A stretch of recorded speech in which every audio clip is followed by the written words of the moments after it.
Hello दोस्तों, कैसे हैं आप सब। उम्मीद करता हूँ बहुत अच्छे से होंगे। एडेड जूनियर शिक्षक भर्ती 2021 या फिर कोई भी एग्जाम अगर आप चाहते हैं कि उसमें आपको सफलता मिले तो सबसे पहले आपकी एक कुछ विशेष रणनीति आपके पास होनी चाहिए। एग्जाम सभी देते हैं, फॉर्म दुनिया भर के लोग भरते हैं, लाखों स्टूडेंट जो है फॉर्म भरते हैं, लेकिन सिलेक्शन जो होता है वो सिर्फ सैकड़ों या हजारों लोगों का, यानी जितनी वैकेंसी होती है सिर्फ उतने लोगों का ही सिलेक्शन होता है। ऐसा क्यों? जबकि फॉर्म सभी भरते हैं और कुछ स्टूडेंट ऐसे भी होते हैं जो बहुत ज़्यादा मेहनत करते हैं, बहुत ज़्यादा तैयारी करते हैं, लेकिन उसके बावजूद भी एग्ज़ाम टाइम जब वो पेपर देते हैं तो कहीं न कहीं उनसे पेपर में गलतियाँ हो जाती हैं और अंततः वो जो है सिलेक्शन से बाहर हो जाते हैं। तो आज इस वीडियो के अंतर्गत जो है मैं एक model paper GS plus SST का एक मॉडल पेपर दिखाने वाला हूँ कि किस तरीके के क्वेश्चन, लगभग संभावित क्वेश्चन जो है किस तरीके से आ सकते हैं और ऐसे क्वेश्चन को कहाँ से आप तैयार करेंगे, पढ़ाई का तरीका क्या होना चाहिए, ये सब चीजें हम इस वीडियो के अंतर्गत बात करेंगे। साथ ही साथ इसके अंतर्गत मैं ये भी बताऊंगा कि आखिरकार 150 क्वेश्चन में से सहायक अध्यापक की बात कर रहा हूं जिसमें कि 50 क्वेश्चन आपके जीएस के आने हैं और 100 क्वेश्चन आपके सब्जेक्ट के होंगे, पर्टिकुलर सब्जेक्ट के। तो ये टोटल जो है 150 क्वेश्चन हुई है और 150 क्वेश्चन में कितने क्वेश्चन आपको कम से कम लाने होंगे, यानी इतने सही करने होंगे जिसमें कि आपका सिलेक्शन हो सकेगा। चलिए वीडियो को प्रारंभ करते हैं, क्वेश्चन भी बताता रहूंगा, साथ ही साथ ये जो टेक्निक है, रणनीति है पढ़ाई के, वो भी मैं बताता रहूंगा। देखिए यहाँ पे पहला क्वेश्चन दिया हुआ है कि आयुर्वेद अर्थात जीवन का विज्ञान का उल्लेख सर्वप्रथम कहाँ मिलता है। अब देखिए दोस्तों, इसमें दो तीन तरीके से क्वेश्चन आते हैं। पहली बात तो जीएस में कल मैंने एक वीडियो अपलोड किया था, अगर आपने नहीं देखा है तो जरूर देख लो। उसमें पूरा एनालिसिस किया है जीएस के बारे में कि किस टॉपिक से कितना ज्यादा पढ़ना है और कौन से टॉपिक को विशेष तौर पे यानी ज्यादा मात्रा में पढ़ना है। इसके लिए मैंने एक वीडियो अपलोड किया है कल ही, तो आप वहाँ पे देख सकते हैं। टेलीग्राम में भी उसका लिंक मिल जाएगा, प्लेलिस्ट में भी मिल जाएगा और इस वीडियो के डिस्क्रिप्शन बॉक्स में भी मैं उसका लिंक दे दूंगा, तो आप वहाँ से भी देख सकते हैं। बहुत अच्छी रणनीति बताई गई है जीएस के बारे में कि कौन-कौन से ऐसे टॉपिक को आपको अच्छे से करना है। अब देखिए यहाँ ये क्वेश्चन दे दिया, ठीक है। सबसे पहले तो मेरी क्लास का एक फंडा बता दूं कि पेन कॉपी लेकर के हमेशा बैठे और जो भी ये क्वेश्चन कराए जा रहे हैं आपको अपने आंसर नोट करते रहना है। आंसर नोट करना है और लास्ट में कमेंट बॉक्स में ये बताना है कि कितने क्वेश्चन आपके सही हुए हैं।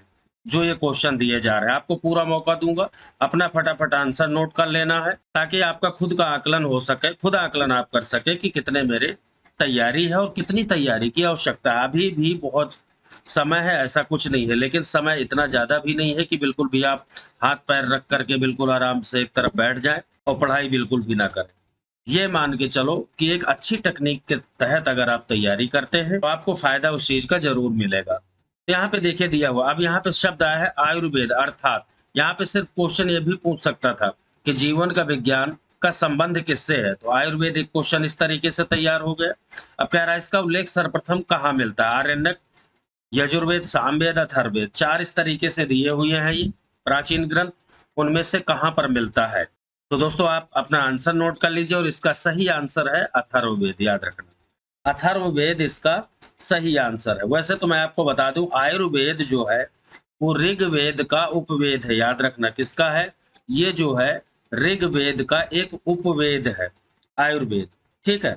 परंतु अथर्ववेद में भी अगर देखा जाए यहाँ पे ऋग्वेद है नहीं, तो अथर्ववेद की अगर यहाँ पे बात की जाए, चार वेद है ऋग्वेद, यजुर्वेद, सामवेद, अथर्ववेद, लेकिन अथर्ववेद की अगर बात की जाए तो इसके अंदर भी तमाम तरीके की औषधियां हैं, यानी दवाइयां हैं, टोने टोटके हैं, तंत्र मंत्र जंत्र, इन सब चीजों का इसके अंतर्गत उल्लेख किया गया है और इसका विवरण अथर्ववेद में ही, जादू टोना भूत प्रेत सब जो है अथर्ववेद में ही मिलता है, याद रखना। सामवेद की बात करें तो सामवेद में सिर्फ संगीत से संबंधित इसका उल्लेख है। संगीत की विश्व की सबसे प्राचीन पुस्तक भी माना जाता है सामवेद को। यजुर्वेद में यज्ञों के संबंध में कितने प्रकार के यज्ञ, कौन सा यज्ञ करना चाहिए, कौन सा यज्ञ नहीं करना चाहिए। यजुस, यजुस का मतलब ही, ये मूल शब्द है यजुस, यजुस का मतलब ही जो है यज्ञ होता है। तो यज्ञों से संबंधित यहाँ पर कर्मकांडीय व्यवस्था से संबंधित यहाँ पर इसका उल्लेख किया गया है। आरण्यक, जैसा कि इसके नाम से ही पता चल रहा है, आरण्य का मतलब होता है जंगल, यानी कि जो ग्रंथ जंगलों में यानी वन में जाकर के पढ़े जाते थे उन्हें आरण्यक कहा जाता था। तो ये चारों चीजें आपको क्लियर हो गई। चलिए अब नेक्स्ट क्वेश्चन की तरफ बढ़ते हैं। आपने अपना आंसर नोट कर लिया होगा। अगला क्वेश्चन ये रहा, निम्नलिखित में से कौन भारतीय दर्शन की आरंभिक विचारधारा है?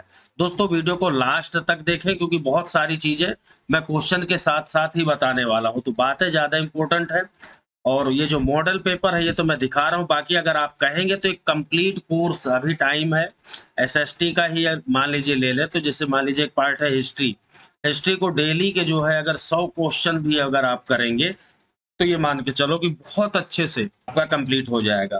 अब जैसे मान लीजिए एसएसटी वाला जो पार्ट है इसमें 4 सब्जेक्ट हैं, आपके 4 में से 2 लेने हैं, चाहे तो आप हिस्ट्री या फिर सिविक्स यानी नागरिक शास्त्र या जिसे पॉलिटी कहते हैं, चाहे हिस्ट्री पॉलिटी ले ले या फिर हिस्ट्री ज्योग्राफी ले ले या फिर हिस्ट्री इकोनॉमी ले ले। इस तरीके से इन चारों में से कोई सभी को 2 कॉम्बिनेशन आप जो है ले सकते हैं। आपको मैसेज के थ्रू ये बताना है कि आपने कौन कौन से सब्जेक्ट चूज किए हुए हैं। मान लीजिए आपने हिस्ट्री पॉलिटी चूज किया है तो जितने ज्यादा कमेंट आ जाएंगे, मैसेज आ जाएंगे, उन्हीं सब्जेक्ट को जो भी ज्यादा डिमांड होगी उन्हीं सब्जेक्ट के लिए मैं क्लास पर्टिकुलर क्लास जो है स्टार्ट कर दूंगा अलग से। बाकी जो जीएस की क्लास है ये भी आपकी रेगुलर चलती रहेगी।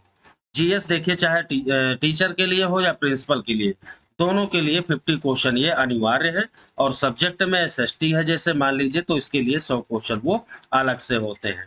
निम्नलिखित में से कौन भारतीय दर्शन की आरंभिक विचारधारा? सांख्य, वैशेषिक, कर्म, मीमांसा, योग। इसका दोस्तों जो आपने आंसर नोट कर लिया होगा और इसका सही आंसर है वो है सांख्य दर्शन। याद रखना सांख्य दर्शन।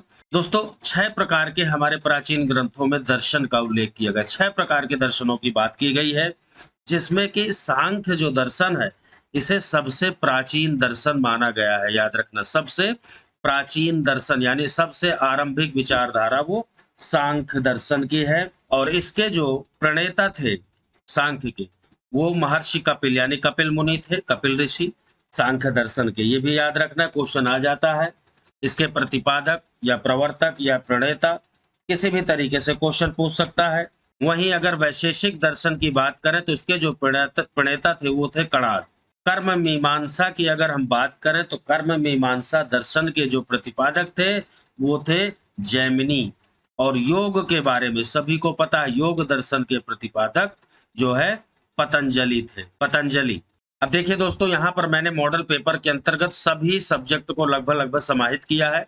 ये हिस्ट्री वाले क्वेश्चन थे, है ना, यहाँ से यहाँ तक हिस्ट्री वाले थे, अभी हिस्ट्री चल रही है, इसके बाद ज्योग्राफी, इकोनॉमी, साइंस सब कुछ लगभग मैंने कवर किया है। और इसी तरीके से आपका जीएस का पेपर आएगा। अगला क्वेश्चन है, चट्टानों को काटकर महाबलीपुरम का मंदिर किसके द्वारा बनवाया गया? चट्टानों को काटकर महाबलीपुरम का मंदिर, आप फटाफट आंसर नोट कर लीजिए। पल्लव, चोल, चालुक्य, राष्ट्रकूट। जिस टाइम आप सभी लोग एकत्रित हो जाएंगे, ज्यादा से ज्यादा वीडियो को इसीलिए कहता हूं लाइक जरूर किया करें, शेयर जरूर करें। और जैसे ही सबको पता चल जाएगा, आपके जो भी मित्र वगैरह हैं सबको शेयर कर दें, जोड़ दें इस चैनल से। और जैसे ही सब लोग जुड़ जाएंगे तो बहुत फास्ट तरीके से क्लासेज स्टार्ट कर दूंगा। यहाँ तक कि करंट का भी अलग से कम 500 क्वेश्चन की सीरीज है करंट की, अगर वो आपने कर लिया तो उससे बाहर कुछ भी नहीं आने का। तो दोस्तों इसका जो सही आंसर है, आपने आंसर नोट कर लिया होगा, वो है पल्लव। पल्लवों के द्वारा जो है महाबलीपुरम के मंदिरों का निर्माण कराया गया था। और अगर शासक की बात आ जाए तो शासक नरसिंह वर्मन, याद रखना शासक अगर आ जाए तो नरसिंह वर्मन। ये क्वेश्चन अक्सर आते हैं इस टाइप के, याद रखना। नरसिंह वर्मन की जो एक उपाधि थी, उपाधि का नाम था मामल्ल। और इसी मामल्य की उपाधि के कारण महाबलीपुरम को ही जो है एक और नाम मिला है मामल्लपुरम। उपाधि मामल्य उपाधि थी, उसी की वजह से महाबलीपुरम को मामल्लपुरम के नाम से भी जाना जाता है। और यहाँ पर जो है मुख्यतः देखा जाए तो एकाश्मक रथ मंदिर, एक रथ का एक मंदिर है, बड़ा प्रसिद्ध है ये। और जो है मंडप, ये बड़े प्रसिद्ध हैं। और ये सभी जो है नरसिंह वर्मन के द्वारा ही बनवाए गए थे। और नरसिंह वर्मन जो था वो पल्लव वंश का था। नेक्स्ट क्वेश्चन की तरफ बढ़ते हैं, आप लोग अपने आंसर जरूर नोट करते रहे। मॉडर्न हिस्ट्री से संबंधित, पानीपत के तीसरे युद्ध में मराठों को पराजित किया था किसने? मुगलों ने, अफगानों ने, अंग्रेजों ने या फिर रोहिल्लों ने? फटाफट आप लोग अपने आंसर नोट करें। पानीपत का थर्ड युद्ध में मराठों को किसने पराजित किया था? तो इसका सही आंसर है दोस्तों, वो है अफगानों ने। याद रखना, अफगानों ने। और ये जो थर्ड युद्ध हुआ था, पानीपत का थर्ड युद्ध, ये हुआ था 1761 में। याद रखना, किसके बीच में? मराठों और अफगानों के बीच में। ठीक है। और इस समय अफगानों का जो शासक था वो था अहमद शाह अब्दाली। अहमद शाह अब्दाली था और ये जो है विजयी हुआ था, और मराठा जो है इस युद्ध में पराजित हो गए थे। और यहीं से, इसी युद्ध के बाद भारत में जो मराठा शक्ति थी वो पतन की ओर अग्रसर हो गई। याद रखना, यानी इस युद्ध ने यह निर्णय कर दिया कि मराठों की अब नहीं चलेगी।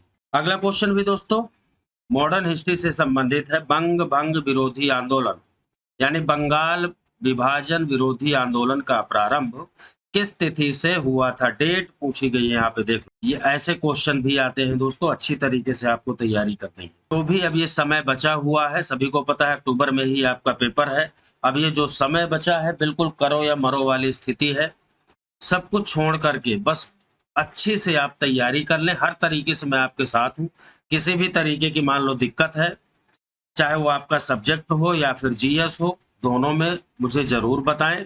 टेलीग्राम से आप जरूर जुड़ जाएं। टेलीग्राम में आपको नोट्स मिल जाएंगे। इसके अलावा मान लीजिए अगर आपको कंप्लीट नोट्स चाहिए जीएस के या फिर जो सब्जेक्ट एसएसटी वगैरह के, मेरा नंबर जो है इसी वीडियो के डिस्क्रिप्शन में मिल जाएगा। मुझे व्हाट्सअप मैसेज करें, कॉल मत करें, कॉल के लिए टाइम नहीं होता, नहीं उठा पाता, कई बार ऐसा होता है।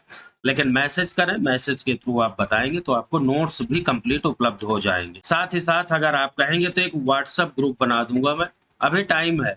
व्हाट्सएप ग्रुप में ये होगा कि वहां पर आप जो है डिस्कशन कर सकते हैं। सिर्फ उसमें जो है जूनियर टीचर वाले ही होंगे। दोस्तों आपने आंसर नोट कर लिया होगा और इसका सही आंसर है वो है दूसरा वाला, यानी 7 अगस्त 1905 को प्रारंभ, आंदोलन जो हुआ था वो 7 अगस्त 1905 से प्रारंभ हुआ था। इसके बारे में थोड़ा सा जानते हैं। बंगाल विभाजन का आदेश था, ये लॉर्ड कर्जन ने दिया था, सभी को पता है लॉर्ड कर्जन। और ये जो आदेश जारी किया गया था ये 19 जुलाई को, 19 जुलाई 1905 को। ये सब डेट नोट करते रहना। आप जो मैं कह रहा हूँ पेन कॉपी लेकर के बैठो तो ऐसी डेट और ये सब चीजें आप नोट कर लिया करें। यहाँ से मैं वही क्वेश्चन मॉडल पेपर में दे रहा हूँ जो मोस्ट इंपोर्टेंट है, जहां से क्वेश्चन आने की प्रबल संभावना होती है। तो लॉर्ड कर्जन ने जो है 19 जुलाई 1905 को आदेश दिया था बंगाल विभाजन से संबंधित। तो उसी के विरोध में, इस आदेश के विरोध में 7 अगस्त को भारतीयों के द्वारा जो है बंगाल विभाजन विरोधी आंदोलन शुरू किया गया था। ठीक है। और अगर कुछ पूछ ले और डीपली जाता है तो 16 अक्टूबर 1905 को क्वेश्चन ये भी आ सकता है। 16 अक्टूबर 1905 को जो है ये विभाजन वाला ये जो आदेश है ये लागू हो गया था। याद रखना, लागू हो गया था। यानी कि बंगाल, अब देखिए 3 क्वेश्चन बनते हैं कर्जन के द्वारा। पहला तो क्वेश्चन बनता है बंगाल विभाजन किसने किया? कर्जन ने किया, चलो ठीक है। फिर क्वेश्चन आता है कि कर्जन के द्वारा बंगाल विभाजन घोषणा या आदेश कब दिया गया? तो वो दिया गया 19 जुलाई में। फिर क्वेश्चन आता है बंगाल विभाजन का आदेश जो है पूर्ण रूप से कब लागू हुआ? तो बंगाल विभाजन का जो आदेश है वो लागू हुआ, वो 16 अक्टूबर 1905 को लागू हुआ।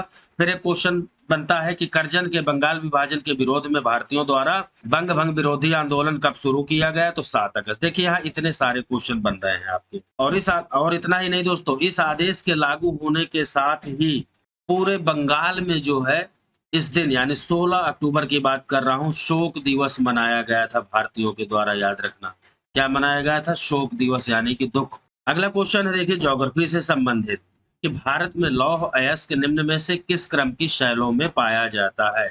यानी कहने का मतलब यह है कि भारत में लोहा कौन सी शैल का मतलब चट्टान, कौन सी चट्टानों में पाया जाता है? विंध्य, कडप्पा, धारवाड़, गोंडवाना।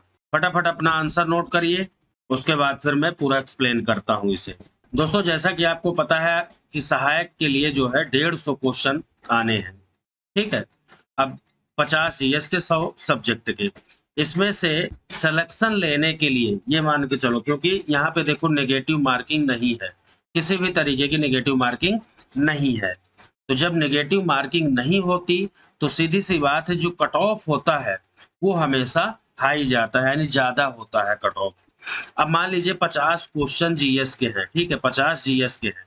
अब इसमें से अगर आप 40 क्वेश्चन सही कर ले जाते हैं, बहुत से करने वाले 40 प्लस भी करेंगे, याद रखना। ऐसा नहीं कि सिर्फ आपने ही फॉर्म भरा, बहुत से लोग अच्छे से और जब से फॉर्म भरा है उसी दिन से तैयारी कर रहे हैं, वो 40 प्लस भी जीएस में लाने वाले लाते हैं। और ये कोई बहुत बड़ा टारगेट नहीं है, बहुत बड़ा टारगेट वो होगा जो 45 प्लस लेके आएगा, वो उसे जो है वाकई में बहुत बड़ा टारगेट कहा जाएगा। लेकिन 40 प्लस जो है काफी स्टूडेंट लेके आएंगे। तो इतना अगर स्कोर आप जीएस में कर ले जाते हैं। अब बात आती है 100 क्वेश्चन आपके सब्जेक्ट में आने हैं, ठीक है, 100 क्वेश्चन सब्जेक्ट में आने हैं। सब्जेक्ट के भाई आपको ग्रैंड मास्टर बनना पड़ेगा, तभी यहाँ पर सिलेक्शन होगा, क्योंकि सभी को पता है वैकेंसी बहुत कम है। और इतनी कम वैकेंसी में जहाँ लाखों अभ्यर्थियों ने फॉर्म डाला हुआ है, तो ये मान के चलो एग्जाम आपका बहुत ज्यादा टफ होने वाला है। कंपटीशन जो है बहुत टफ होने वाला है। बहुत से अभ्यर्थी, मैं बता रहा हूँ कि इतनी अच्छी तैयारी कर रहे हैं, और साथ ही साथ ये तैयारी छोड़ो, पीसीएस तक के मेंस दे रहे हैं, और जिनका जीएस वगैरह बहुत अच्छा होता है, सब्जेक्ट बहुत अच्छा होता है, पीजीटी टीजीटी रेगुलर दे रहे हैं, वो भी इसमें बैठ रहे हैं। तो ऐसे में अपनी सीट को सुरक्षित रखने के लिए मैं संभावित कट ऑफ के बारे में बताने जा रहा था। जैसा कि मैंने वीडियो के थंबनेल में लिखा हुआ है कि कितने क्वेश्चन तक आपको करने होंगे सब्जेक्ट में। ये मान के चलो 100 में कोई नेगेटिव मार्किंग है नहीं, 80 क्वेश्चन तक बड़े आसान तरीके से किए जा सकते हैं। अब 80 और 40 ये टोटल कितने हो गए, 120। अगर आपके 120 क्वेश्चन सही होते हैं तो ये मान के चलो आंख मूंद के सेफ जोन में हो, बिल्कुल किसी भी तरीके से आपको दिक्कत नहीं आने वाली, बिल्कुल सेफ जोन में है आप। अगर इतने नहीं आ पाते तो मैं कह रहा हूं कि कम से कम यहाँ से लेकर के इतना स्कोर आपका होना चाहिए, यानी 115 से लेकर के 120 के बीच में आपका कट ऑफ होना चाहिए। इससे कम अगर क्वेश्चन आते हैं तो दिक्कत हो जाएगी। बाकी दूसरी बात यह भी है कि देखते हैं कि आखिरकार पेपर का लेवल क्या है, इस चीज पर बहुत हद तक सारी चीजें निर्भर करती हैं दोस्तों। अगर मान लीजिए पेपर बहुत ही ज्यादा टफ आ गया, बहुत ज्यादा, तो यही कट ऑफ जो है 105 से 110 के बीच भी चला जाएगा, है ना। अब मान लीजिए पेपर बहुत ही इजी आ गया, बिल्कुल प्राइमरी लेवल का, है ना, तो यही कट ऑफ जो है 150 में से, भाई 150 में से ही आना है सब कुछ, 150 में से, तो ये जो है 120 से 125 भी जा सकता है। तो ये डिपेंड करता है पेपर के लेवल के बारे में। वो सारी चीजें बाद में बात करेंगे, जैसे ही आपका पेपर हो जाएगा तब मैं इस कट ऑफ के बारे में भी डिस्कशन करूंगा कि आखिरकार कितना जा सकता है, या फिर पेपर का स्तर किस तरीके से है। सारी चीजें आपको इस चैनल के माध्यम से मिलने वाली है। इसीलिए कह रहा हूं कि अगर अभी तक चैनल से नहीं जुड़े हैं तो चैनल को सब्सक्राइब कर ले। वीडियो अगर अच्छा लगता है तो प्लीज लाइक जरूर कर दिया करें आप, शेयर करना बिल्कुल भी ना भूलें। चलिए नेक्स्ट क्वेश्चन की तरफ बढ़ते हैं। अगला क्वेश्चन है, कह रहा है कि जब दो समांतर दर्पणों के बीच कोई वस्तु रखी जाती है तो बनने वाले प्रतिबिंबों की संख्या कितनी होगी। अब देखिए ये साइंस का क्वेश्चन आ गया, सब कुछ इसमें मैंने समाहित किया हुआ है। संख्या बतानी है 2, 1, 6, अनंत, ये बताना है आपको, इसमें से क्या सही हो सकता है। आपने अपना आंसर नोट कर लिया होगा, और इसका सही जवाब है डी, यानी कि अनंत। ठीक है, जब दो समांतर दर्पणों के बीच यदि कोई वस्तु रखी जाती है तो बनने वाले जो प्रतिबिंब है उनकी संख्या अनंत होती है। ये चीज याद रखना, क्योंकि प्रत्येक प्रतिबिंब जो है परावर्तित होकर के एक नए प्रतिबिंब को, और इस तरीके के यही क्रम लगातार जो है चलता रहता है, एक नए प्रतिबिंब को जन्म देता है, और इसी तरीके से जो है ये क्रम चलता रहता है। नेक्स्ट क्वेश्चन देखते हैं, साइंस से ही संबंधित है। डीएनए में उपलब्ध कौन सा यौगिक अमीनो अम्ल नहीं बनाता। Adenine, tyrosine, guanine, cytosine. ये 4 ऑप्शन दिए हुए हैं, फटाफट अपना आंसर नोट कर लें। साथ ही साथ हम बात भी करते रहेंगे और क्वेश्चन भी सॉल्व करते रहेंगे। दोस्तों एक चीज मैं बता रहा हूँ, चाहे जीएस हो या फिर सब्जेक्ट हो, आज एक तरीके से ये मान के चलो कि मैं क्लास नहीं ले रहा हूँ, सिर्फ आपको तैयारी के लिए एक मोटिवेशन दे रहा हूँ, ताकि जो है आपको एक प्रेरणा मिले पढ़ाई के प्रति, और अच्छी लगन और मेहनत के साथ आप अपनी स्टडी को स्टार्ट कर सकें, अच्छे से तैयारी कर सकें। देखिए चाहे जीएस हो या फिर सब्जेक्ट। अब जो समय बचा हुआ है, अब ये जो टाइम बचा हुआ है, इसमें कोई भी ये मान के चलो कि नई किताब पढ़ने का समय नहीं है अब। बिल्कुल भी नई किताब पढ़ने का समय नहीं। बहुत से स्टूडेंट क्या करते हैं, बोले कॉल लेटर आ गया, बोले हाँ जी, तो बोले चलो यार मार्केट से एक किताब लेके आते हैं। और किताब भी क्या लेके आएँगे, जिसमें ऊपर लिखा होगा जूनियर सहायक शिक्षक भर्ती 2021 और उसे लेके चले आएँगे। वो 100-150 की बुक जो है मिल जाएगी और उसमें दिया होता है objective type. Objective type practice set होता है वो, और उसे ही करते रहेंगे, ठीक है? और वो किताब ही नहीं पूरी कंप्लीट हो पाती, इतने में आपका एग्ज़ाम हो जाता है, पता चलता है उसमें से 2 क्वेश्चन भी आपको वहाँ से नहीं मिले। ये जो रणनीति है, ये तरीका जो है बिल्कुल गलत है। अब जो समय है उसके लिए आपको क्या करना है, जो भी आपके खुद के लिखे हुए नोट्स हैं, उनका रिवीजन करें, या फिर जो किताबें आपने पहले से मान लीजिए बहुत से स्टूडेंट क्या करते हैं, नोट्स नहीं बनाते, बुक से पढ़ते हैं। तो जिस बुक को आपने पढ़ा है उसमें अंडरलाइन कर लेते हैं हम लोग, इस तरीके से कोई इम्पोर्टेंट होता है, इम्पोर्टेंट भी लिख लेते हैं ऐसे करके। तो सिर्फ़ उतना ही पढ़ो शॉर्ट में, क्योंकि समय बहुत कम है, बहुत बड़ा सिलेबस है। जीएस में सभी को पता है 8 टॉपिक दिए हुए हैं और ये 8 के 8 टॉपिक आपको इतने कम दिन में कंप्लीट करने हैं। तो ये तरीका बढ़िया होता है, आप अपने खुद के नोट्स पढ़ें या फिर उन्हें पढ़ें।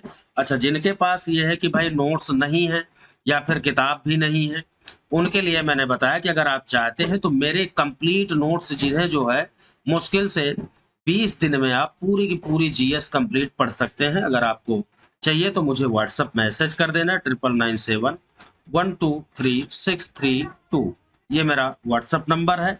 यहाँ पर आप मुझे मैसेज कर देंगे, अगर आपको नोट्स चाहिए तो उपलब्ध हो जाएंगे। तो इसका दोस्तों सही आंसर जो था वो था बी, टायरोसिन। नेक्स्ट क्वेश्चन की तरफ बढ़ते हैं। ये दिया हुआ है कि भारत का पहला रिमोट सेंसिंग सैटेलाइट छोड़ा गया था। दोस्तों ये जो क्वेश्चन है जीके का है, ठीक है? जीके का मतलब एक तरीके से जनरल नॉलेज, जिसे हम विविध के रूप में भी जानते हैं। कि मतलब कुछ भी पूछा जाता है वहाँ पे, कुछ भी। तो इस टाइप की, जैसे कहते हैं कि भारत में प्रथम, विश्व में प्रथम, भारत की प्रथम महिला, भारत का प्रथम उपग्रह, भारत की प्रथम राष्ट्रपति, वो उस टाइप के क्वेश्चन से भी आते हैं। तो यहाँ ये क्वेश्चन दिया हुआ है कि पहला रिमोट सेंसिंग सैटेलाइट कहाँ से छोड़ा गया था? बैकोनूर से, केप कैनेडी से, फ्रेंच गुआना से, श्रीहरिकोटा से। फटाफट आप अपना आंसर नोट करिए, और इसका जो सही आंसर है वो है ए, बैकोनूर। तो आपको बता दूं कि भारत का प्रथम सुदूर संवेदी उपग्रह IRS फर्स्ट ए, इस तरीके से इसे जो है सोवियत संघ के प्रक्षेपण यान वोस्तोक, ये यान का नाम है, वोस्तोक की सहायता से बैकोनूर से, ये सोवियत संघ में ही जगह का नाम है ये, ठीक है? यहीं पर अंतरिक्ष, बैकोनूर अंतरिक्ष केंद्र है, यहाँ से ही जो है 1988 को प्रक्षेपित किया गया था, यानी छोड़ा गया था। चलिए अगले क्वेश्चन की तरफ बढ़ते हैं। अगला क्वेश्चन है, केंद्रीय खनन अनुसंधान संस्थान स्थित है। खनन अनुसंधान संस्थान, ऐसे क्वेश्चन भी बहुत ज्यादा आते हैं, सारे इंपोर्टेंट क्वेश्चन है, याद रखना। कटक में, धनबाद में, जमशेदपुर में, भावनगर में, इनमें से कहाँ पर स्थित है वो आपको बताना है। और आपने आंसर नोट कर लिया होगा, इसका सही आंसर है धनबाद, याद रखना धनबाद। और ये जो धनबाद है ये कहाँ पे है, ये बताने की जरूरत ही नहीं भाई, ये तो सभी को पता है, झारखंड में है, याद रखना। वहीं अगर कटक की बात की जाए, अगर कटक आ जाए तो किस मामले में आ सकता है, ये क्वेश्चन भी इंपॉर्टेंट है। केंद्रीय चावल अनुसंधान संस्थान, याद रखना, चावल अनुसंधान संस्थान ये आपका कटक में है, और ये कटक कहाँ है, उड़ीसा में। ये सब क्वेश्चन आप नोट कर ले जरूर से। और जमशेदपुर की बात की जाए तो यहाँ पर जो है राष्ट्रीय धातु विज्ञान प्रयोगशाला, राष्ट्रीय धातु विज्ञान प्रयोगशाला, ये जमशेदपुर में है, याद रखना। और साथ ही साथ केंद्रीय नमक और समुद्री रसायन अनुसंधान संस्थान, ये कहाँ पर है, ये भावनगर, ये गुजरात में है। ये चारों चीजें क्लियर हो गई आपकी। नेक्स्ट क्वेश्चन की तरफ बढ़ते हैं। कह रहा है कि निम्नलिखित में से कौन पक्षियों का महाद्वीप के नाम से भी जाना जाता है? यूरोप, ऑस्ट्रेलिया, दक्षिण अमेरिका या फिर एशिया। इनमें से हमें बताना है कि पक्षियों के महाद्वीप के नाम से किस महाद्वीप को जाना जाता है। इस टाइप के क्वेश्चन भी अक्सर आते हैं। तो इसका सही आंसर है दोस्तों, आपने नोट कर लिया होगा, इसका सही आंसर है दक्षिण अमेरिका महाद्वीप, ठीक है? दक्षिण अमेरिका महाद्वीप, ये जो है दक्षिण अमेरिका महाद्वीप है ये। और इसे पूरा जो है क्या कहा जाता है, पक्षियों का महाद्वीप कहा जाता है, याद रखना। अफ्रीका को अंध महाद्वीप के नाम से भी जाना जाता है, अंध मीन्स अंधा वाला, अंध महाद्वीप भी कहा जाता है। और ऑस्ट्रेलिया जो है सभी को पता है सबसे छोटा महाद्वीप है ये सभी में से। दोस्तों फिर से मैं एक चीज़ कह रहा हूँ, समय बहुत कम बचा है और बहुत अच्छे से आप लोग अपनी पढ़ाई शुरू कर दें। किसी भी तरीके की हेल्प की आवश्यकता है तो मुझे ज़रूर बताएँ। लेकिन उसके लिए आपको बस यही कि भाई सबसे पहले आपको चैनल को सब्सक्राइब करना होगा। आप जुड़ जाएँ चैनल से और बेल आइकन को प्रेस कर लें। वीडियो को अभी तक अगर आपने लाइक नहीं किया है तो वीडियो को लाइक ज़रूर कर दें। शेयर करना बिल्कुल भी ना भूलें। मिलते हैं नेक्स्ट टॉपिक के साथ नेक्स्ट वीडियो में, तब तक के लिए जय हिंद।